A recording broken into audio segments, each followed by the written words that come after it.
जैसे कि last episode में हमने देखा था कि जियान युनसेक में आया था और वहाँ युनलेंग जियान को अब बाहर जाने नहीं दे रहा था, जिस वजह से जियान युनलेंग को अपने बुद्धा लोटस एंगर से घायल कर देता है। जिसके बाद युनशेन अब आगे बढ़ता है और जियान को मारने की कोशिश करता है, लेकिन जियान के मास्टर अब जाग चुके थे, जिस वजह से जियान अपने मास्टर की पावर का यूज करते हुए युनशेन से फाइट करता है। और पिछले एपिसोड में जियान ने युनशेन के ऊपर भी बुद्धा लोटस एंगर छोड़ दिया था। अभी जियान की सोल पावर पूरी तरह से रिकवर नहीं होती है, जिस वजह से ये बुद्धा लोटस एंगर पूरी तरह से चार्ज नहीं हो पाता। लेकिन फिर भी बुद्धा लोटस एंगर सीधा जाकर युनशेन को लग जाता है और वो नीचे गिरने लगता है। और युनशेन अब इतना घायल हो गया था कि वो अपने आप को संभाल नहीं पाता और वो नीचे की तरफ गिरने लगता है। अब जियान उसके पास जाने लगता है क्योंकि वो आज युनशेन को जान से खत्म कर देने वाला था और अब जियान उसको मार ही देने वाला होता है कि तभी वहाँ यूजी आ जाती है और वो जियान को ऐसा करने से रोक देती है और कहती है कि भले ही हम दोनों एक दूसरे से बेहद प्यार करते हो, लेकिन मैं अपने सेक की इज्जत दांव पर नहीं लगा सकती हूँ। युनशेन मेरे मास्टर हैं और मैं उनको इस तरह मरने नहीं दूंगी।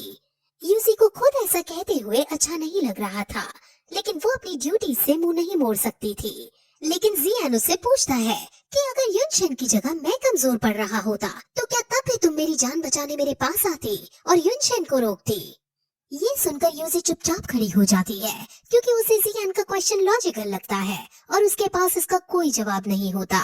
जियान अब फिर से आगे बढ़ता है और वो युनशेन को मारने के लिए जाने लगता है और इस बार भी जब वो युनशेन को मारने वाला होता है तो यूजी फिर से उसे रोक लेती है और उससे बात करने की कोशिश करती है। लेकिन तभी पीछे से युनशेन एकदम जियान के पीछे आकर खड़ा हो जाता है और वो सीधे जियान पर अपना पाम अटैक कर देता है और उसके अटैक से जियान काफी दूर जाकर गिरने लगता है। अब युनशेन यूजी को जियान को जान से खत्म करने का ऑर्डर देता है और कहता है कि अगर हमने जियान को जिंदा छोड़ दिया तो जियान फ्यूचर में हमसे बदला लेने जरूर आएगा और इसकी पावर देखकर हमें लग रहा है कि ये फ्यूचर में युनसेक को खत्म करके रख देगा।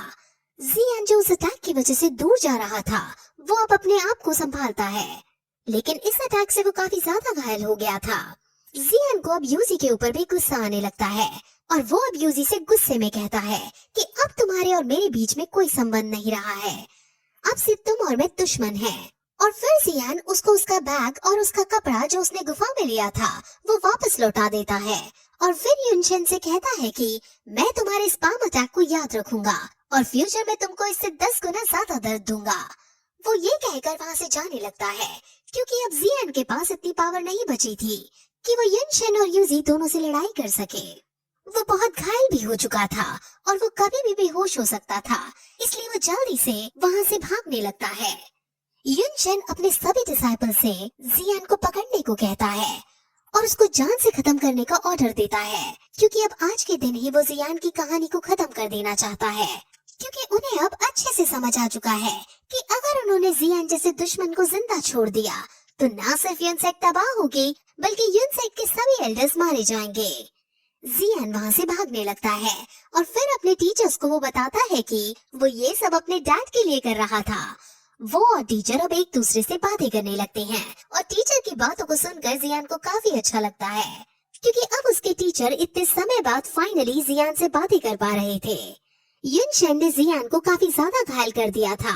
जिसकी वजह से जियान भी कमजोर और गिरने की अवस्था में है, लेकिन टीचर उसे संभालते हैं और कहते हैं कि अब मैं तुम्हारे पास आ गया हूँ, जिस वजह से तुम्हारी बॉडी की रिकवरी अब जल्दी जल्दी होया करेगी। तुमने एक ही दिन में 2 बार बुद्धा लोटस एंगर का इस्तेमाल किया है, जिस वजह से तुम्हारी सोल पावर बहुत कम हो गई है और तुम्हारी सोल पावर कम होने की वजह से शायद अब मैं एनर्जी गेन ना कर पाऊँ और थोड़ी देर बाद फिर से सोने चला जाऊँ, लेकिन जब तक मैं अभी हूँ तब तक तुम्हें किसी भी बात की चिंता करने की जरूरत नहीं है। वहीं जियान क्वीन मेडुसा को देखता है जो फिर से स्नेक में तब्दील हो गई थी और जियान स्नेक को देखकर काफी खुश होता है और उसे खाना खिलाता है। वो स्नेक से बातें करने लगता है और कहता है कि क्वीन मेडुसा भी गुस्से वाली लड़की है, तुम बहुत अच्छी हो। वो दोनों बातें कर ही रहे थे कि तभी वहाँ पर युनशेन के भेजे हुए डिसाइपल जियान को पकड़ने आ जाते हैं।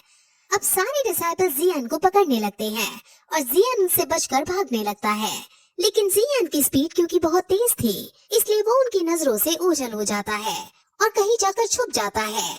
वहीं दूसरी तरफ हम एक हॉल को देखते हैं जिसके अंदर यूनसेक के खिलाफ जो भी लोग खड़े थे वो सब एक मीटिंग कर रहे थे और यूनसेक के खिलाफ अपनी अपनी बात रखते हैं।